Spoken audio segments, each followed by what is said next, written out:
Hi guys, Mrs. Harkless here to show you something really cool about circles. So we're going to look at circumference and diameter and how they're related today. So we're going to start with something small, a quarter here, and we're going to measure the circumference. The circumference is the distance around the circle. So we're going to use this tape measurer. If you don't have a tape measurer, you can always cut a piece of string and then measure it along a ruler.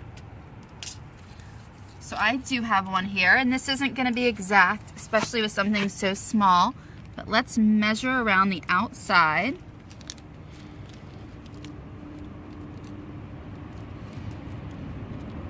And I'm going to do mine in inches, and oh, it's right at 3 inches.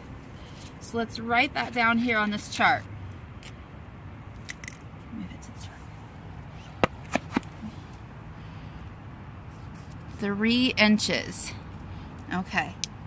Now we're going to measure the diameter. So we're staying in inches. And it is just under 1 inch. So let's fill that out on our chart. Okay, well, let's look at the chart again.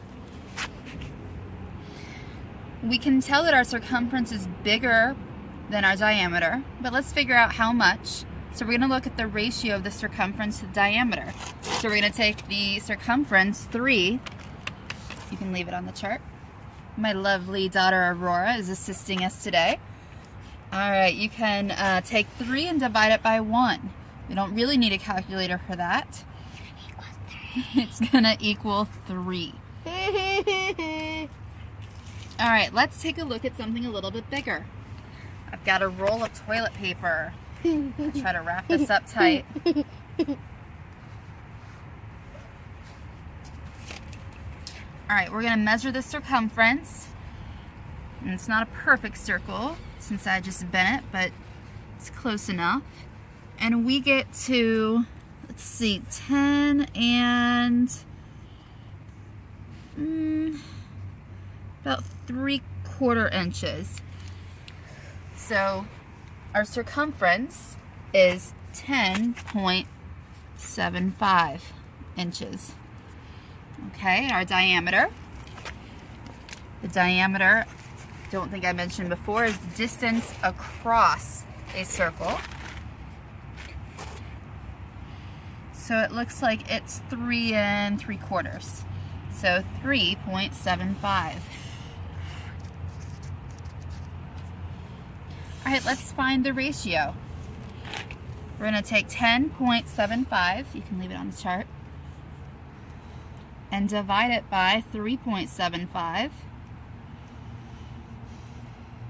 We get 2.87. And keep in mind that that toilet paper was kind of squished up, so maybe not the most perfect circle.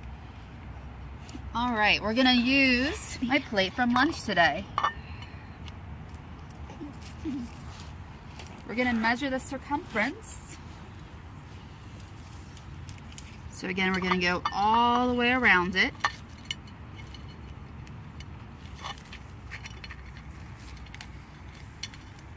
It's a little bit easier if you have somebody to help you, but my assistant is on the camera. Can you hold that? Thanks.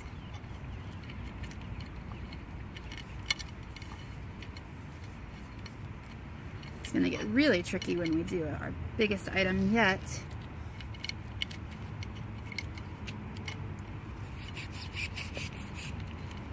All right, we're at about 25 1/4 inch.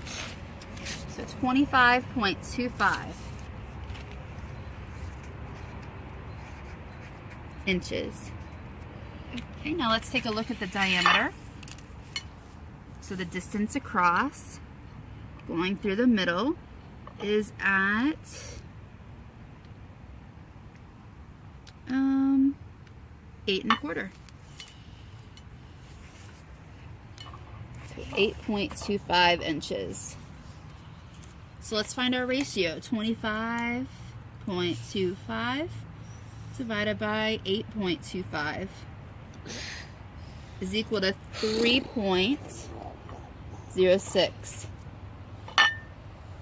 All right, our last one. We're gonna take a look at this tire. I'm gonna go backwards this time, and I'm gonna measure the diameter first because it's gonna be a little bit easier.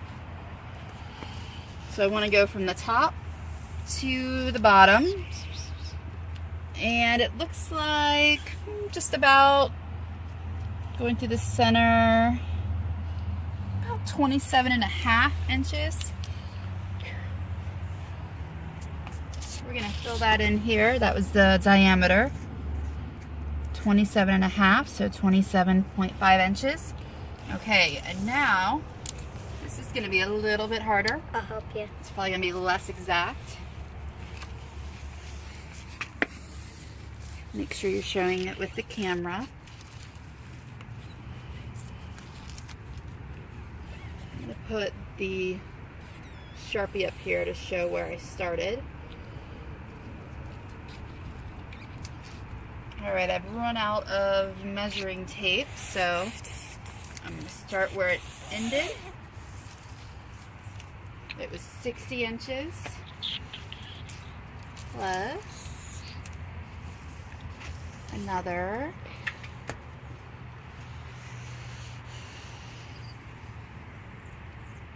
28 3/4. So that would be 88 3/4. Thank you. So 88.75. And let's find that ratio. 88.75 divided by 27.5 is equal to 3.23.